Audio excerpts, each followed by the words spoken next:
మడకం యాకోబండి, మాది గుల్లపూడి గ్రామం, దొరమాడు పంచాయతీ. అయితే నేను కూలి పని చేసుకుంటూ నేను బ్రతికేవాడిని.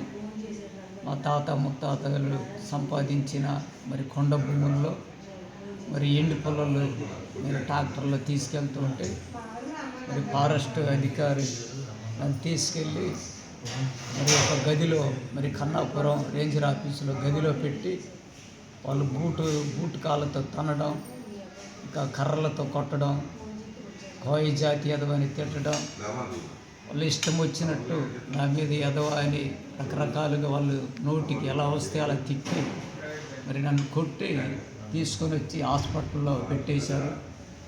అయితే హాస్పిటల్లో పెట్టి ఇప్పటికీ దగ్గర వారం రోజులు అవుతుంది.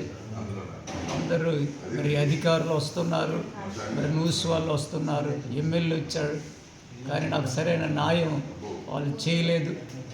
ఈ పక్కడ చెయ్యి ఇరిగిపోయింది, అంతేకాకుండా ఈ పక్క టెముక కూడా ఇరిగిందని డాక్టర్లు చెప్తూ ఉన్నారు.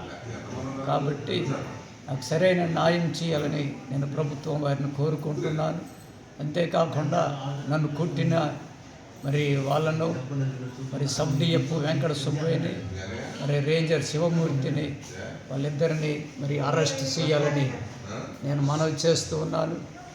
ఇంకా వాళ్ళకి తగిన శిక్షను కూడా విధించాలని నేను ప్రభుత్వాన్ని కోరుకుంటూ నేను నమస్కారం చేస్తూ ఉన్నాను. నా భర్తను నేను వెళ్ళేసరికి కొట్టేసి రక్తపు మరకలో పడి ఉండారు. అతనికి కొట్టే అధికారం ఏమి ఇచ్చారు? ఎవరిచ్చారు? నా భర్త ఏం తప్పు చేశాడని అంతలా కొట్టారు. నా భర్త తప్పు ఉంటే తప్పులో చూడాలి, కానీ నా భర్తని చచ్చి దెబ్బలు కొట్టేసి మళ్ళీ వాళ్ళే హాస్పిటల్కి తీసుకొచ్చి జాయిన్ చేసి వెళ్ళిపోయారు. కానీ అధికారులు అందరూ వచ్చి చూశారు, కానీ నా భర్తకు ఏం న్యాయం లేదు. న్యాయం చేస్తామమ్మా అని వచ్చేవాళ్ళే కానీ న్యాయం చేసే వాళ్ళైతే ఎవ్వరు లేరు. న్యాయం చేయాలని మేము ప్రభుత్వాన్ని కోరుచున్నాం.